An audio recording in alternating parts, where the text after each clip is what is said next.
तो परमात्मा की दया से आज अहमदाबाद में मूल ज्ञान का प्रचार हो रहा है। मूल ज्ञान जिसको कबीर साहब ने सबसे श्रेष्ठ ज्ञान बताया है और एक पवित्र ज्ञान है जिसे कबीर साहब ने एक बेसिक ज्ञान जिसको कहते हैं शुरुआती ज्ञान बताया है, जिसके कारण एक माया में लिप्त जीव एक अच्छा भगत बन पाता है, भक्ति में लीन हो पाता है, संसार के ये दोष छोड़ पाता है, ये नशा, ये मांस, मदिरा, ये सब छोड़ पाता है, अंडा, बीड़ी, सिगरेट, जर्दा, गुटखा, ये सब छोड़ पाता है और अपने परिवार के द्वारा बताए गए, अपने समाज के द्वारा बताए गए, अपने पुरखों के द्वारा बताए गए, अपने पुरोहितों के द्वारा बताए गए, अपने ब्राह्मणों के द्वारा बताए गए मार्ग पे, अपने नमाजी काजियों के द्वारा बताए गए, अपने मुल्ला मौलवी के द्वारा बताए गए मार्ग पे चलने के लिए तैयार हो जाता है। उस ज्ञान को पवित्र ज्ञान कहते हैं। पवित्र ज्ञान यानी जिससे एक आदमी पवित्र आत्मा कहलाए, एक भगत कहलाए, एक पुजारी कहलाए, भगवान की पूजा करने वाला। पवित्र ज्ञान आपके शुरुआती ज्ञान को, शुरुआती दौर को रिप्रेजेंट करता है और जो मूल ज्ञान है वो आपके अंतिम पड़ाव को, इस ज्ञान के आखिरी पड़ाव को रिप्रेजेंट करता है। जैसे शुरुआती दौर में LKG, UKG, पहली कक्षा, दूसरी कक्षा, ये उस ज्ञान को रिप्रेजेंट करते हैं जो बिल्कुल शुरुआत में मिल रहा है, जिसके द्वारा हम किसी भी घर बैठे बच्चे को एक विद्यार्थी बना सकते हैं, शुरुआती दौर का विद्यार्थी। लेकिन जब हम आगे बढ़ते हैं तो वही पहली दूसरी कक्षा का विद्यार्थी अब MBBS का विद्यार्थी, PhD का विद्यार्थी, DM, MD का विद्यार्थी बना हुआ दिखाई देता है, जो बिल्कुल टॉप के कोर्सेज हैं। तो विद्यार्थी वो LKG वाला भी है और विद्यार्थी MBBS, PhD, MPhil वाला भी है, लेकिन दोनों में ज़मीन आसमान का अंतर है। एक अपने सफ़र को शुरू कर रहा है और एक अपने सफ़र के आखिरी पड़ाव पे है। दोनों में ज़मीन आसमान का अंतर है। इसी प्रकार पवित्र ज्ञान और मूल ज्ञान में ज़मीन आसमान का अंतर है। पवित्र ज्ञान वो ज्ञान है जिसके द्वारा एक हिंदू बालक मंदिर में जाना सीख रहा है, आरतियाँ गाना सीख रहा है, हवन यज्ञ करना सीख रहा है, और मुस्लिम बालक नमाज पढ़ना सीख रहा है, कलमा पढ़ रहा है, कुरान पढ़ना सीख रहा है।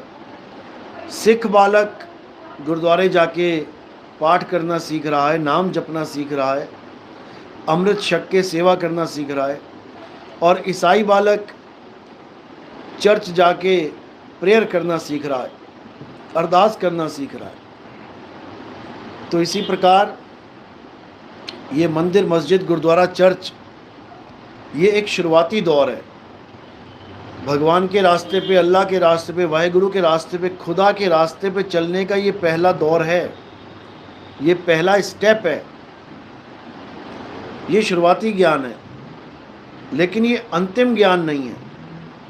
कोई कहे कि सारी उम्र मंदिर जाने के बाद मेरी मुक्ति हो जाएगी, तो नहीं होगी। कोई कहे सारी उम्र नमाज पढ़ने से मेरी मुक्ति हो जाएगी, नहीं होगी।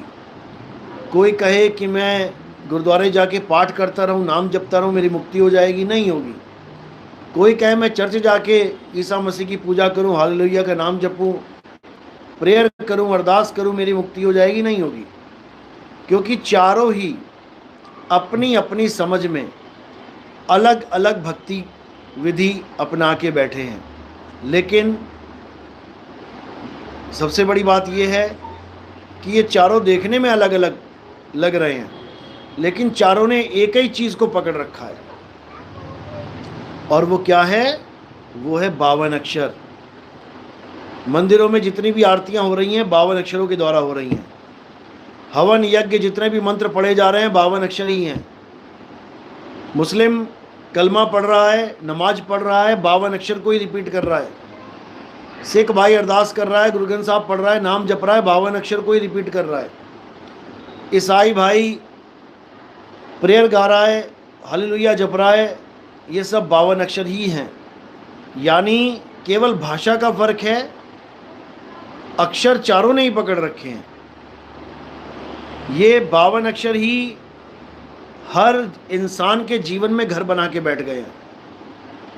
अब ये तो है शुरुआती दौर, लेकिन अंत कहाँ होगा इसका? इसका अंत होगा आत्मज्ञान पे जाके। अभी इसने केवल अक्षरों को पकड़ा है, शुरुआती दौर में इंसानों ने बनाए हैं, इंसान ही जप रहा है, लेकिन जो अंतिम पड़ाव आएगा वो अक्षरों का पड़ाव नहीं होगा, वो अंतिम पड़ाव होगा आत्मज्ञान का।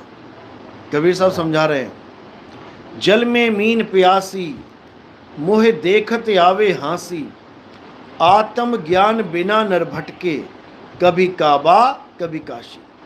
कौन से ज्ञान के बिना? आत्म ज्ञान के बिना ये नर भटकेगा। कहाँ भटकेगा? इसी माया के संसार में। बड़े बड़े धुरंधर भटक गए, एक आम आदमी की क्या हैसियत है? ब्रह्मा विष्णु महेश जैसे धुरंधर, वो तक इस माया को नहीं चीन पाए, वो इस माया के जाल से नहीं निकल पाए, तो एक आम आदमी कैसे निकलेगा? और ये माया का जाल बिछाया किसने है? ये माया का जाल बिछाने वाला और कोई नहीं है, ये अलख निरंजन है, जिसका नाम ब्रह्मा विष्णु महेश जी 8 पहर जपते हैं। 8 पहर आप देखोगे, शंकर जी की फोटो ध्यान में लीन है, युगो युग 8 पहर किसके ध्यान में लीन है? अगर वही देवों के देव महादेव हैं तो वो किसके ध्यान में लीन है? ब्रह्मा जी के या विष्णु जी के? क्योंकि हमें यह समझाया जाता है कि ब्रह्मा जी विष्णु की पूजा करते हैं, विष्णु जी ब्रह्मा जी की पूजा करते हैं, ब्रह्मा जी शिव की पूजा करते हैं, शिव ब्रह्मा जी की, सब एक दूसरे की पूजा करवाने में लगे हुए हैं। जबकि ऐसा नहीं है। पूजा उसकी की जाती है, साधना उसकी की जाती है जिससे प्राप्त करना है। और ब्रह्मा विष्णु महेश तो आपस में मिलते रहते हैं, एक दूसरे की पूजा करने की क्या जरूरत है? जब मन किया एक दूसरे के लोक में भ्रमण कर आए, उसमें पूजा करने की क्या बात है? उसमें ध्यान करने की क्या बात है? ध्यान उसका किया जाता है जिसको आप प्राप्त करना चाहते हो। ये योगी जति तपी सन्यासी ध्यान में बैठे हुए हैं, ये कुछ पाना चाहते हैं, लेकिन गलती कहाँ हो रही है? इनको भेदी गुरु नहीं मिला। जो भेदी गुरु आत्मा का ध्यान करवाने के लिए इनको तैयार करता, ये आत्मा का ध्यान नहीं कर पाए। ये 52 अक्षरों का नाम जपते जपते जपते जीवन बर्बाद करके चले गए। ये तंत्रों मंत्रों में उलझ गए, हर प्रकार की क्रिया में उलझ गए, आत्मा का ज्ञान प्राप्त नहीं कर पाए। तो जब तक आत्मा का ज्ञान देने वाला गुरु आपके जीवन में नहीं आएगा, तब तक आत्मा से अलग किसी भी वस्तु के पीछे आप लगे रहोगे। चाहे मंत्रों के पीछे लग जाओ, दुनिया पागल हुई पड़ी है मंत्रों के पीछे। कोई कह रहा 5 नाम जप लो, कोई कह रहा 10 नाम जप लो, कोई कह रहा 20 नाम जप लो। दुनिया पागल हो गई है। क्यों? क्योंकि आत्मा का ज्ञान नहीं है। और कबीर साहब कह रहे हैं कि आत्मा के ज्ञान के बिना कोई भी ज्ञान अगर तेरे पास है तो वो अंत समय में फेल हो जाएगा, हालत खराब हो जाएगी। इसलिए कबीर साहब आत्मा के ज्ञान पे जोर देते हैं, आत्म ज्ञान पे जोर देते हैं। और ये आत्म ज्ञान प्राप्त कौन करेगा? ये जीव प्राप्त करेगा, जिसको जीव आत्मा कहते हैं। जीव आत्मा उस परम तत्व का ध्यान करेगा और परम तत्व ही हो जाएगा। लेकिन ये तब होगा जब उसके जीवन में कोई भेदी गुरु आएगा। तो जब भेदी गुरु आएगा तो वो क्या करेगा? वो सारे मंत्र जंतर छुड़वा देगा। हिंदू है, राम राम जप रहा है, राम राम छोड़ दे। मुसलमान है, अल्लाह अल्लाह जप रहा है, अल्लाह अल्लाह छोड़ दे। सिख है वाहिगुरु वाहिगुरु जप रहा है, वाहिगुरु वाहिगुरु छोड़ दे। और ईसाई है हालेलुया जप रहा है, गॉड गॉड जप रहा है, तो हालेलुया गॉड गॉड करना छोड़ दे। अब करना क्या है? कृष्ण जी समझा रहे हैं, अध्याय 3 17वां श्लोक। हे अर्जुन, जो अपनी आत्मा में रमण करते हैं, जो अपनी आत्मा में तृप्त हैं, जो अपनी आत्मा में संतुष्ट हैं, उनके लिए कोई धार्मिक कर्म कर्तव्य लागू ही नहीं होता। सबसे बड़ी बात यह है जो हमें कोई बता ही नहीं रहा है। बता क्यों नहीं रहा है? क्योंकि उसके बाद सवाल उठ जाएगा कि आत्मा होती क्या है, आत्मा का ध्यान करे तो करे कैसे, आत्मा में रमण करे तो करे कैसे। और इस सवाल का उनके पास जवाब नहीं है, इसलिए प्रश्न ही नहीं उठने देते, प्रश्न ही नहीं उठने देते। इससे पहले कि तुम प्रश्न करो, तुम्हारे सामने कृष्ण जी की मूर्ति लाके रख देते हैं कि माथा टेको, भोग लगाओ और घर को जाओ। सबसे बड़ी दिक्कत ये है। इसीलिए भारत आज सबसे पीछे रह चुका है। हमें लग रहा है कि भारत तरक्की कर रहा है, लेकिन आप देखोगे सबसे बड़ा धर्म परिवर्तन भारत में ही चल रहा है। इतना बड़ा धर्म परिवर्तन और कहीं नहीं चल रहा पूरे विश्व में। जो हैं, वो ना बदलते, केवल हिंदू ही बदल रहा है। हिंदू सिख बन रहा है, हिंदू को ईसाई बनाया जा रहा है, हिंदू को मुस्लिम बनाया जा रहा है, हिंदू बौद्ध बन रहा है। कारण क्या है? कारण है आत्मज्ञान की कमी। जो कृष्ण जी बताते रहे वो समझ में आया नहीं, और जो छुड़ाते रहे उसको पकड़ के बैठ गए। अध्याय 7 23वां श्लोक क्या कहता है? जो देवी देवताओं की पूजा करते हैं वो निपट अंध हैं, जिसको कहते हैं अल्प बुद्धि जीव हैं। अल्प बुद्धि नाम का जिक्र किया गया है वहां पे। क्यों मना किया वहां पे देवी देवताओं की पूजा करने के लिए? क्योंकि देवी देवता नाशवान है, उनकी देह नाशवान है। वो तो खुद बचने के लिए भागे भागे फिरते हैं, कभी ब्रह्मा जी, कभी विष्णु जी, कभी महेश जी के पास राक्षस वरदान ले लेके। किससे लेते हैं राक्षस वरदान? कौन दे रहा है उनको वरदान? यही भगवान दे रहे हैं, ब्रह्मा जी, विष्णु जी, महेश जी। एक भी राक्षस बता दो जिसने किसी और से वरदान मांगा हो। इन्हीं से मांग रहे हैं, यही वरदान दे रहे हैं, और उसके बाद इन्हीं को मार के जय जयकार करवा रहे हैं। ये दोगली राजनीति है भाई। ये राजनीति करने वालों का काम है। पहले उसको पावरफुल बना लो, उसके बाद उसका संहार कर दो। अरे पावरफुल बनाया क्यों उसको क्यों वरदान दे दिए ऐसे ऐसे कि वो अपने वरदानों का मिसयूज करे? वरदान नाम की चीज ही नहीं रखनी चाहिए थी। दुनिया बनाई थी, हर आदमी अपना भक्ति करता, अपना निकल जाता, वरदान मांगने का चक्कर ही ना होता। लेकिन इन लोग के पास भक्ति से मुक्ति नहीं है, इनके पास भक्ति से वरदान है। भक्ति से मुक्ति जो जुगती है वो इनके पास है नहीं। ये वैसी भक्ति करवाते हैं जिससे वरदान मिल जाए, तो वरदान ही लेंगे फिर। और वरदान किसके ऊपर चालू करेंगे, किसके ऊपर लगाएंगे? हमारे ऊपर लगाएंगे। एक आदमी है बिना AK-47 के हमारे मोहल्ले में रहता है, अच्छी बात है। अब भक्ति करके AK-47 ले ली उसने, उसके बाद हमें ही मार रहा है। ली किससे? ब्रह्मा विष्णु महेश जी से। और कोई बता दो, कोई दे रहा हो तो। सारे राक्षसों ने ब्रह्मा विष्णु महेश जी से ही सारी शक्तियां प्राप्त करी, और उसके बाद हमारे ऊपर ही लगा दी शक्तियां। अब उसको शक्तियां भी दे रहे हैं और उसके बाद उसका संहार भी कर रहे हैं, फिर अपनी जय जयकार भी कर रहे हैं। ये तो वो बात हो गया कि जिसने आग लगाई उसी ने आग बुझाई, जिसने आग लगाई उसी ने मलहम भी लगाई। ये तो वो बात हो गई। एक तरफ शंकर जी कह रहे हैं कि ये सारे भूत प्रेत जितने भी हैं, ये सब चंडाल चौकड़ी, ये मेरे रिश्तेदार हैं, मेरी शादी में ये सब नाचेंगे। शंकर जी की शादी में कौन नाचते थे? भूत प्रेत, चंडाल चौकड़ी। और वही शंकर जी हनुमान जी के रुद्र अवतार में आगे कहते हैं भूत पिशाच निकट नहीं आवे, महावीर जब नाम सुनावे। किसको बेवकूफ बना रहे हो भाई? किसको बेवकूफ बना रहे हो? ये सारे भूत प्रेत किसने बनाए हैं? चंडाल। शिव महापुराण पढ़ो, तुम्हें पता लगेगा। ये सारे भूत प्रेत, चंडाल चौकड़ी, ये सारे ये शिव जी की कारस्तानी है। शिव जी ने बनाए ये सारे। ब्रह्मा जी मना करते रहे कि मत बनाओ इनको, कहते नहीं हम तो बनाएंगे। किसके लिए बना रहे हो? हमें ही परेशान कर रहे हैं वो लोग। हमें ही परेशान करने के लिए पूरी फौज बना दी चंडाल चौकड़ियों की। उसके बाद रुद्र अवतार लेके गदा मारते फिर रहे हैं उनको। पूरा राजनीति चल रहा है, ये राजनीति वाला खेल चल रहा है। जैसे एक राजनीतिज्ञ होता है, नेता, रात में आग लगा देता है और फिर एम्बुलेंस वालों को बुला के, फायर ब्रिगेड वालों को बुला के पाइप लेके खड़ा होकर फोटो खिंचवा लेता है कि देखो मैं बुझा रहा हूं। अरे लगा भी तू ही रहा है, बुझा क्या रहा है तू? लगा भी तू ही रहा है। इसलिए ताकि किसी को पता ही ना लगे करना क्या है।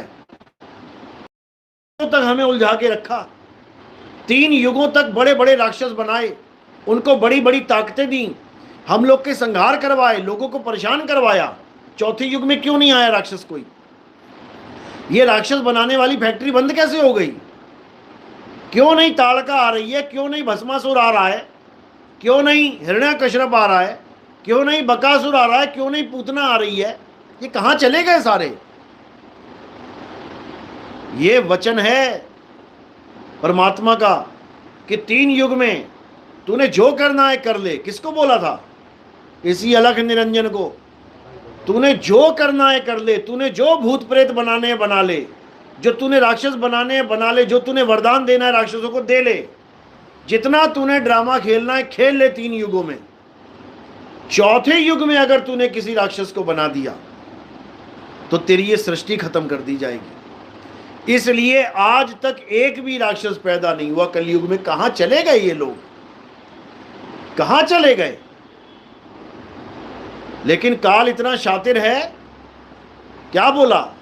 कहता ठीक है मैं राक्षस नहीं बनाऊंगा, लेकिन मैं इतने संत बना दूंगा, इतने संत बना दूंगा, गली गली में संत ही संत बैठा दूंगा और अपना नाम जपवा दूंगा। जब परमात्मा आने लगे जीवों को बचाने के लिए, तो जीवों को मुक्ति ना मिल जाए इसलिए उसने कलयुग में संतों को बना दिया, ताकि परमात्मा का सच्चा ज्ञान कोई पहचान ही ना पाए। परमात्मा एक ज्ञान चलाएगा और कलयुग अनंत ज्ञान चलाएगा। ये जितना गली मोहल्ले में तुम्हें मंदिर, मस्जिद, गुरुद्वारा, चर्च, जो कुछ भी तुम्हें दिख रहा है, ये सब काल भगवान का खेल चल रहा है। साधो निरंजन जाल पसारा, कहते हैं स्वर्ग पताल रचियो महिमंडल 3 लोक विस्तारा।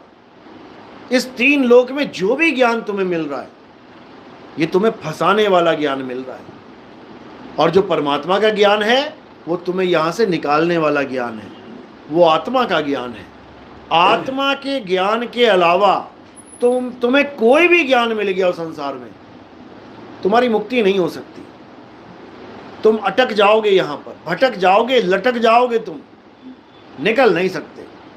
तो निकलने का एक ही रास्ता है, आत्मज्ञान। जल में मीन प्यासी, मोहे देखत आवे हांसी, आत्म ज्ञान बिना नर भटके, कभी काबा कभी काशी। केवल आत्मा का ज्ञान जानना है। आत्मा का ज्ञान जान लिया तो मृत्यु भी तुम्हें नहीं मार सकती।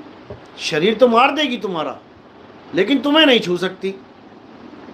इसी आत्मा के ज्ञान को कृष्ण जी ने गीता में भरपूर समझाने की कोशिश करी। कृष्ण जी को कहां से मिला ये ज्ञान? जब इनका विष्णु जी का अवतार था सतयुग में, तब परमात्मा इनके पास भी आए, इनको भी समझाने की कोशिश करी कि ब्रह्मा विष्णु महेश तीनों सुन लो मेरी बात। जिस दुनिया में तुम आ गए हो, तुम्हें नहीं पता ये किसने बनाई है। जिस दुनिया में तुम पैदा हो गए हो तीनों, तुम्हें नहीं पता कि यही काल निरंजन है। ये तुम्हारे द्वारा इस सृष्टि को चलाएगा। ब्रह्मा जी तुमसे ये दुनिया के बच्चे पैदा करवाएगा, विष्णु जी तुमसे ये पालन करवाएगा, और शंकर जी तुमसे ये संहार करवाएगा। तुम तीनों को काम पे लगा देगा। ये बहुत समझाया परमात्मा ने, लेकिन तीनों के समझ में नहीं आया।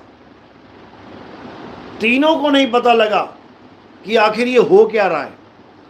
और परमात्मा को छोड़ के तीनों ने अलख निरंजन को अपना परमात्मा स्वीकार कर लिया। अब लग गए तीनों काम पे। ब्रह्मा जी का काम है पैदा करना, ये जितने हॉस्पिटलों में बच्चे पैदा हो रहे हैं, ये जितने गलियों में घरों में मक्खी मच्छर कुत्ता बिल्ली हाथी घोड़ा, ये जितने जंगलों में शेर चीते हिरण भालू पैदा हो रहे हैं, कौन पैदा कर रहा है? ये ब्रह्मा जी का काम है। जितने भी पालना हो रही है, जितना भी ये खाना पीना चल रहा है, कौन पालन कर रहा है? विष्णु जी की ड्यूटी लगा दी गई है। ये जितना भी संहार हो रहा है, चाहे कहीं भी हो रहा हो, ये कौन कर रहा है? ये शंकर जी की ड्यूटी लगा दी गई है। यानी तीनों को यहाँ पर काम में लगा दिया गया है, और तीनों में से एक की भी हिम्मत नहीं है कि काम छोड़ दे। एक की भी हिम्मत नहीं है कि काम छोड़ दे। अभी तुम इतने आजाद हो कि तुम अपने बॉस को कह दो मैंने कल से काम पे नहीं आना जी, मेरा हिसाब कर दो। ब्रह्मा विष्णु महेश अपना हिसाब नहीं ले सकते, ये नहीं छूट सकते। जब से सृष्टि बनी है और जब तक चलेगी, इन तीनों को ये काम करना ही पड़ेगा। ऐसी दुर्गति है, और तीनों में से एक भी मुक्त नहीं हो सकता। एक भी मुक्त हो जाए ना, कि ब्रह्मा जी कहे मैं मुक्ति ले रहा हूं जी, मुक्ति का मतलब मुक्त, अब कुछ नहीं करेंगे, सृष्टि खत्म हो जाएगी। विष्णु जी कहते अब मैं मुक्ति चाहता हूं, मैं नहीं काम करूंगा, सृष्टि खत्म हो जाएगी। शंकर जी कहते भैया मुझे मुक्ति चाहिए, मुझे काम नहीं करना, तो सृष्टि खत्म हो जाएगी। सृष्टि चल रही है तो इसका मतलब तीनों काम पे लगे हुए हैं, एक भी दिन की छुट्टी नहीं है तीनों को। यही कबीर साहब समझा रहे हैं। गुरु ग्रंथ साहब में भी वाणी आती है, एका माई जुगत बिहाई। एका माई यानी ये आदि शक्ति, ये जग जननी माया।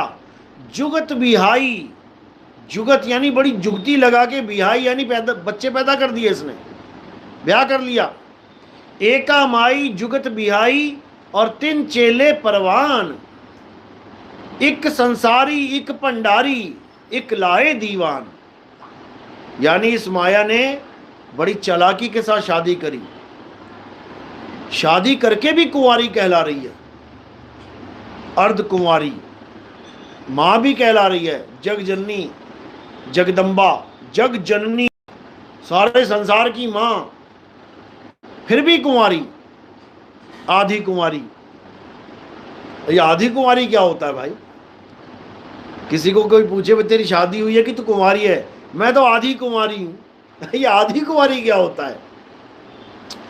आधी कुंवारी इसलिए बोला जा रहा है क्योंकि इसके पति का किसी को पता ही नहीं है। मां तो कहला रही है लेकिन पति ढूंढने पे नहीं मिल रहा इसका। कहते हैं ब्रह्मा विष्णु महेश ढूंढते रह गए, इनको अपने पिता का पता ही ना लगा कि हमारा पिता कौन है।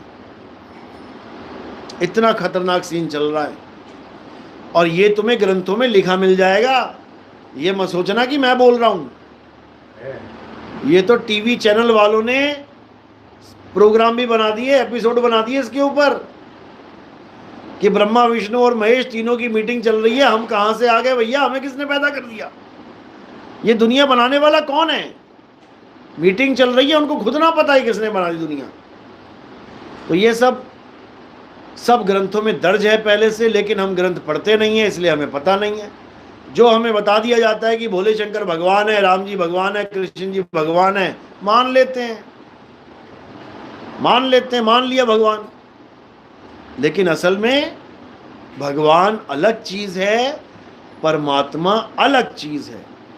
भगवान किसे कहते हैं? भगवान उसे कहते हैं जो 5 तत्वों में आके लीला करके चला जाता है। कौन से 5 तत्वों में? भा गा वा आ न। भगवान, भा से भूमि, गा से गगन, वा से वायु, वा से अगन, ना से नीर। भा गा वा आ न, इन 5 तत्वों में आके जो अवतार धारण करते हैं वो भगवान कहलाते हैं, परमात्मा नहीं कहलाते। क्योंकि परमात्मा की डेफिनेशन ही अलग है। परमात्मा की डेफिनेशन क्या है? परम आत्मा, जो सब आत्माओं में श्रेष्ठ आत्मा है, उसको परमात्मा कहते हैं। श्रेष्ठ क्यों है, क्या गुण है उसके, एक आम आत्मा में और परमात्मा में फर्क क्या है तो दोनों अविनाशी। कहते ईश्वर अंश जीव अविनाशी, ईश्वर भी अविनाशी है, उसका जीव भी अविनाशी है, लेकिन दोनों में बहुत बड़ा अंतर है। अब वो अंतर क्या है? वो है अवस्था का। एक चल अवस्था में है और एक अचल अवस्था में है। चल अवस्था में कौन है? ये ब्रह्मा विष्णु महेश गौरी गणेश, ये जितने भी हैं, या हम सब जितने भी हैं, सब चल अवस्था में। चल अवस्था मतलब चल रहे हैं, जो भी एक कदम से दूसरे कदम चल रहा है, ये सब चल अवस्था में है। दिल्ली से बंबई, बंबई से कलकत्ता, कलकत्ता से मद्रास जा रहे हैं, चल अवस्था में है। धरती से आसमान, आसमान से पाताल जा रहे हैं, चल अवस्था में है। विष्णु लोक से गोलोक, गोलोक से ब्रह्मलोक जा रहे हैं, चल अवस्था में है। स्वर्ग से नरक, नरक से स्वर्ग जा रहे हैं, चल अवस्था में है। कोई भी चल रहा है, चल अवस्था में है। और जो परमात्मा है वो अचल अवस्था में है। वो चलता नहीं है हमारी तुम्हारी तरह, वो सदा सदा स्थिर है। वो आधा इंच भी नहीं हिलता इधर से उधर। वो है परमात्मा, उसकी पूजा करनी है। गीता में उसका संकेत मिलता है, अध्याय 2 24वां श्लोक। हे अर्जुन, ये आत्मा यानी कि स्थिर अडोल आत्मा, ये आत्मा अच्छेद्य है, अशोष्य है, अदाह है। इसको कोई छेद नहीं सकता, इसको कोई जला नहीं सकता, सुखा नहीं सकता, गीला नहीं कर सकता। ये आत्मा अडोल है, इसको कोई हिला नहीं सकता कि कोई हिला दे इसको। ये अडोल है, अचल है, ये सदा स्थिर रहने वाला है। ये सर्वव्यापी है। सर्वव्यापी का मतलब नहीं कि ये मेज में भी है और मेरे जूते में भी है और चप्पल में भी है। सर्वव्यापी का मतलब होता है तुम कहीं भी चले जाओ इस दुनिया में, जहां तुम पहुंच गए और जहां तुम खड़े हो, परमात्मा तुम्हें वहीं मिलेगा। इसका मतलब होता है सर्वव्यापी। इसका मतलब ये नहीं होता कि वो पत्थर में भी है, वो कण कण में है, वो इधर भी है उधर भी है, ये नहीं होता सर्वव्यापी। सर्वव्यापी का मतलब है कि तुम कहीं भी चले जाओ, जैसे लहर कहीं भी चली जाए समुद्र के ऊपर, कहीं भी, नीचे समुद्र ही है, समुद्र सर्वव्यापी है। लहर कहीं भी चली जाए उसको समुद्र मिलेगा वहीं खड़ा हुआ। इसी प्रकार आप कहीं भी चले जाओ, कहीं भी, आपको वहीं परमात्मा मिलेगा। इसका मतलब होता है सर्वव्यापी, हर जगह विद्यमान। मतलब ये नहीं कि पत्थर में और जड़ वस्तु में विद्यमान। तो ये अचल जो आत्मा है, इसी को परमात्मा कहते हैं। और जो चल आत्मा है, राम जी, कृष्ण जी, हनुमान जी, शंकर जी, ये जी वो जी, जो चल रहे हैं, इसको क्या कहते हैं? इसको जीवात्मा कहते हैं। ये जीवात्मा है। जीवात्मा शरीर धारण करके इस संसार में लीला करती है, और परमात्मा अचल होके सबको मुक्ति प्रदान करता है। बस यही फर्क है दोनों में। अगर हमें जीवात्मा की पूजा करवाई जा रही है, राम जी की पूजा कर लो, श्याम जी की पूजा कर लो, हनुमान जी की पूजा, तो हमारा कल्याण नहीं हो सकता। हम खुद ही जीव हैं। जीव जीव की पूजा करेगा तो क्या बनेगा?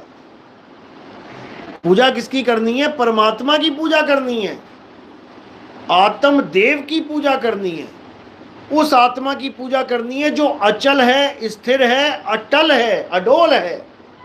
अगर उसका ज्ञान है तब तो कल्याण हो जाएगा, और उसका ज्ञान नहीं है तो जैसे राम जी बार बार अवतार धारण करके आ रहे हैं, कभी मछली, कभी कछुआ, कभी जंगली सुअर बड़ा अवतार, कभी आधा आदमी आधा जानवर नरसिंह अवतार, कभी कोई अवतार, कभी कोई अवतार। ऐसे ही तुम्हारे भी अवतार हो जाएंगे।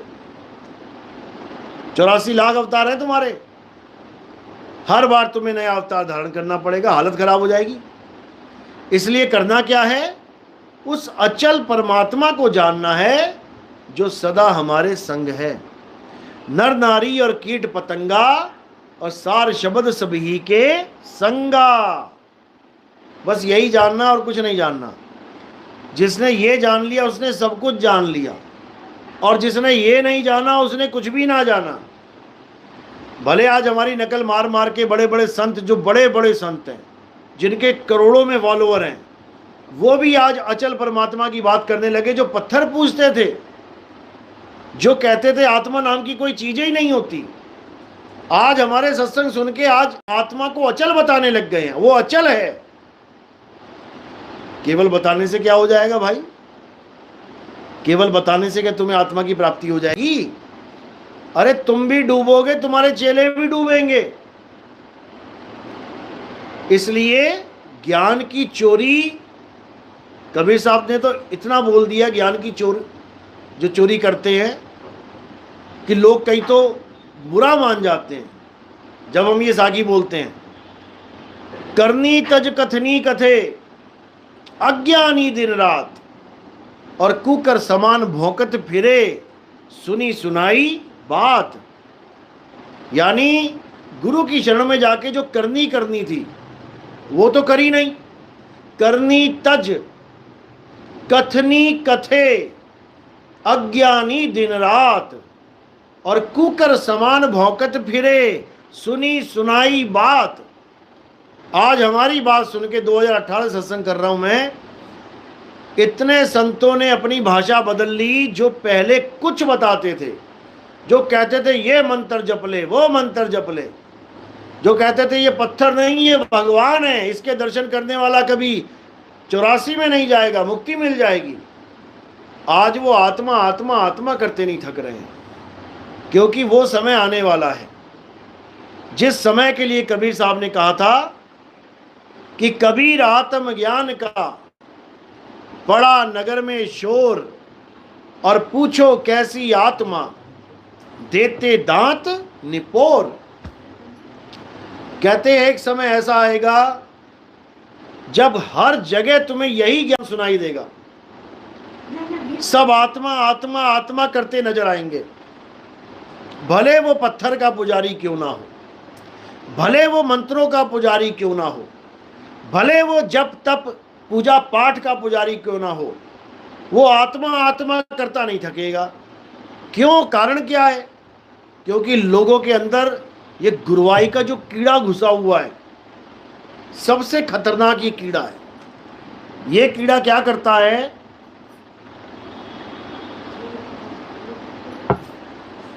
ये कीड़ा खुद को ज्ञानी सिद्ध करवाने में लगा रहता है। भले प्रैक्टिकल ज्ञान ना हो, लेकिन थ्योरी पार्ट यानी सुना सुनाया ज्ञान, ये बोलने से भी बाज नहीं आता। जिसके बारे में ABCD ना पता हो, वो भी उठा के ज्ञान बोल देता है। क्यों? मान बढ़ाई के चक्कर में कि नितिन दास ने ऐसा ज्ञान खोल दिया, इसको तो सारे अपनी पलकों पे बैठा रहे हैं, हम भी बोल देते हैं, शायद हमारा भी दाव लग जाए। सारे के सारे चालू हो गए हैं आत्मा आत्मा आत्मा करने के लिए, और इनको ये नहीं पता कि आखिरी दाव कबीर साहब का ही है। सारे जुआरी अपने अपने पत्ते लेके आ जाओ, लेकिन जो आखिरी पत्ता है जिससे गेम जीती जाएगी, वो आखिरी पत्ता कबीर साहब के पास है। सबके सब धराशायी हो जाएंगे। ये जितना नहीं बने बैठे हैं सब घुटनों पे आ जाएंगे, एक पत्ता खोला जाएगा आखिरी। अभी तो सारे ज्ञानियों को इकट्ठा किया जा रहा है। जैसे कृष्ण जी ने महाभारत का युद्ध करने के लिए सबको निमंत्रण दे दिया, सबको आ जाओ सारे, एक को भी नहीं छोड़ा। सारे राजाओं महाराजाओं को लाके कुरुक्षेत्र की धरती पे खड़ा कर दिया, और उसके बाद एक ही परमाणु बम फेंका, सारे ध्वस्त खत्म। यानी एक ही विराट रूप था वहां पे जो सबको खा गया, एक को भी ना छोड़ा उसने। इसी प्रकार कबीर साहब भी, ये जितने ज्ञानी बैठे हुए हैं, ये सबको एक मंच पे लेके आएंगे। पहले सबके मुंह से आत्मा आत्मा आत्मा करवाएंगे। पहला काम ये है कबीर साहब का। और उसके बाद क्या करवाएंगे? उसके बाद सबको धराशायी करवाएंगे एक ही सवाल से। अभी वो सवाल करेंगे, उसका पत्ता आखिरी कबीर साहब का खुलेगा, और वो हमें ही खोलेंगे हमें ही बताएंगे वो आखिरी पत्ता क्या है। और उसके बाद कोई भी गुरु अपने चेले को बेवकूफ नहीं बना पाएगा आत्मा के नाम पे। ऐसा सवाल दागेंगे कि सारे गुरु चारों खाने चित्त। ऐसा सवाल दिया जाएगा, हर चेले के पास वो अस्त्र होगा। वो टेस्टर है, टेस्टर। वो गुरु के बोर्ड में लगा के देखेंगे लाइट जली कि नहीं जली, क्योंकि हर गुरु कह रहा है कि मेरे पास करंट है, मेरे पास करंट है। हर बोर्ड में टेस्टर लगाया जाएगा और लाइट नहीं जलेगी उसको रिजेक्ट मार दिया जाएगा। ये सारे अपनी औकात में आ जाएंगे। लेकिन अभी सबको इकट्ठा किया जा रहा है। ये होना ही है, ये पहले से निर्धारित है और ये बहुत जल्दी होगा, क्योंकि ऐसे ऐसे लोग आ गए हैं जो बिना आत्मा की बात ही नहीं कर रहे। जो पहले शंकर जी के पुजारी थे अब विष्णु जी के पुजारी बन गए, फिर माता के पुजारी बने बैठे हैं, फिर किसी और के पुजारी बन गए। ऐसे ऐसे लोग आ गए। और जब कोई उनके पास जाता है तो कहते हैं भगवान तो एक है। अरे जब एक भगवान है, तुम शंकर जी को छोड़ के तुम राधे राधे क्यों करने लग गए भाई? और तुम कह रहे हो कि मुझे शंकर जी ने मुझे दर्शन भी दे दिए काशी में, और जब भगवान ने ही दर्शन दे दिए तो भगत के पास बचा क्या और ढूंढने के लिए? फिर काशी छोड़ के तुम वृंदावन आके बैठ गए, ओम नमः शिवाय छोड़ के तुम राधे राधे जपने लग गए। अरे तुम ही एक ना रह पाए भगवान के नाम पे, तुम दूसरों को बता रहे हो कि भगवान एक है। सत्संग में बता रहे हैं कि भोले शंकर ही राधा है। बताओ, भोले शंकर को राधा बना दिया। भोले शंकर महातमोगुणी, राधा बताओ कौन से एंगल से तुम्हें तमोगुणी लग रही है? इतना बुरा हाल हो गया है। क्यों? जनता बेचारी भोली है, और इन भोली जनता को बेवकूफ बनाने की ट्रिक इन बाबाओं के पास बहुत तगड़ी तगड़ी ट्रिक है। पहले कहते हैं ये मंत्र जप लो, ये मंत्र जप लो, इससे बड़े से बड़ा भूत प्रेत भाग जाएगा, नष्ट हो जाएगा, मर जाएगा। उन्हीं के पास एक बंदा आ गया, कहता 25 साल से भूत प्रेत मुझे परेशान कर रहे हैं, आपने जो मंत्र बताया मैंने वो भी करके देख लिया, उससे भी वो भूत प्रेत मुझे छोड़ नहीं रहा है। बाबा फंस गया, अब क्या करे? तो बाबा क्या बोला? अरे भाई तुम नहीं जानते, ये मेरा ठाकुर ही है जो भूत प्रेत बन के लीला कर रहा है। बताओ, अब तेरा ठाकुर भूत प्रेत बन गया। अभी तक तू मंत्र फूंकता फिर रहा था उस भूत को मारने के लिए, अब वो भूत ही तेरा ठाकुर हो गया। क्या बच्चों वाली बातें लगा रखी हैं? क्योंकि इन लोग को इससे मतलब ही नहीं है कि तुम्हारा कल्याण होगा कि नहीं होगा। इन लोग को इससे मतलब ही नहीं है कि तुम कुत्ता बनोगे, सुअर बनोगे या बैल बनोगे। इन लोगों को इतना पता है कि हमारा बुढ़ापा सही से गुजर जाए। काशी में बुढ़ापा नहीं गुजर रहा था, भिखारी बना बैठा था, वृंदावन में आके राजा बना बैठा है। इससे उसको मतलब ही नहीं है किसी का जीवन बर्बाद कर रहा है कि नहीं कर रहा है। इसकी दुर्गति होगी, 101% दुर्गति होगी। कबीर साहब क्या कहते हैं? अरे झूठा गुरु अजगर बना और 1,84 जाए, सारी संगत चींटी बनी, तोड़ तोड़ के खाए। ऐसे लोगों के लिए कबीर साहब ने ये बाणियां बोली हैं और ये सिद्ध होके रहेंगी।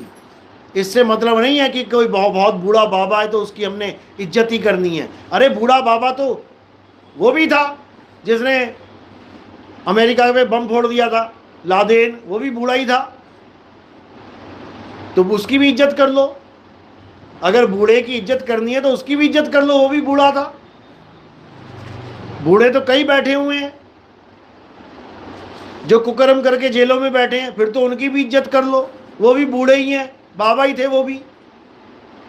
अरे वो तो चलो एक बच्चे का जीवन बर्बाद करके जेल में गए हैं, ये तो लाखों का बर्बाद कर रहा है। लाखों करोड़ों लोगों का जीवन बर्बाद हो रहा है इस एक बाबा से। क्यों? क्योंकि अनुभव ज्ञान नहीं बोल रहा है, सुनी सुनाई बात बोल रहा है। इसलिए भाई होश में आ जाओ, आत्मा ही सत्य है, आत्मा के अलावा और कुछ सत्य नहीं है। और ये तंत्र मंत्र सब झूठ है। जो कहते हैं ये वाला नाम जप लो बड़े से बड़ी विपदा टल जाएगी। अरे एक मच्छर नहीं टाल सकता ये मंत्र। तुम्हारे कमरे में मच्छर घुस गया, तुम्हें रात भर सोने नहीं देगा। तुम जप लो जितना मंत्र जपना है, सोने नहीं देगा। हरे कृष्णाय वासुदेवाय प्रणता कलेश नाशाय गोविंदाय हरे हरि नमो नमः, जो मर्जी कर ले, वो मच्छर खून चूस के जाएगा तेरा। वो एक मंत्र उस मच्छर का भी नाश नहीं कर सकता। और ये बड़ी बड़ी बातें कर रहे हैं कि बड़े से बड़ी दुविधा टल जाएगी। एक मच्छर नहीं टाला जा रहा इन लोगों से। खुद ऑल आउट लगा के सोते हैं, मच्छरदानी ढूंढते हैं, कछुआ छाप अगरबत्ती लगाते हैं ये लोग, और लोगों को कहते हैं कि तू मंत्र जप ले तेरे कलेश दूर हो जाएंगे। लोगों को जड़ी बूटियां बताते हैं और खुद बीमार होते हैं तो डायलिसिस करवाते हैं। लोगों को कहते हैं गौमूत्र पी जा और ये खा जा वो खा जा साथ में, तू ठीक हो जाएगा, और खुद पैरासीटामोल खाते फिर रहे हैं। ऐसी दुर्गति कर दी इन लोगों ने। लेकिन ये सब बहुत जल्दी ठीक होंगे जब जनता जागेगी। जिस दिन जनता जनार्दन जाग गया, इन सबको सही कर देगा वो। क्योंकि केवल श्रद्धा के वशीभूत ये लोग राज कर रहे हैं, लोगों की श्रद्धा का मिसयूज कर रहे हैं। जिस दिन लोगों को पता लग गया श्रद्धा लगानी किसके साथ है, विश्वास जोड़ना किसके साथ है, साधना करनी किसकी है, पूजा के लायक कौन है, उस आत्मा की बात कर रहा हूं, उस दिन ये सारे मंदिर मस्जिद गुरुद्वारे वाले, इनका खेल खत्म हो जाएगा। क्योंकि आत्मा का ज्ञान एक के पास भी नहीं है। सब अपने अपने पत्थर, अपने अपने मंत्र, अपनी अपनी किताबें लेके बैठे हुए हैं। आत्मा का एक को भी ज्ञान नहीं है।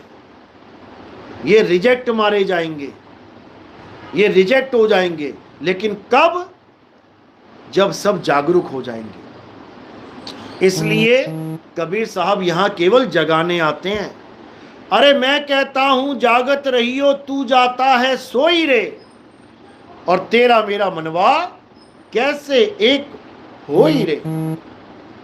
बस इसी को समझना है। जिस दिन ये समझ में आ गया, सारा खेल समझ में आ जाएगा। सारा विश्व एक झंडे के नीचे आ जाएगा। परमपिता परमात्मा की दया सब पर हो जाएगी और कृपा सब पे हो जाएगी। बोलिए परमपिता परमात्मा की सदा ही जय हो। साहिब बंदगी सतनाम। साहिब की जय। जय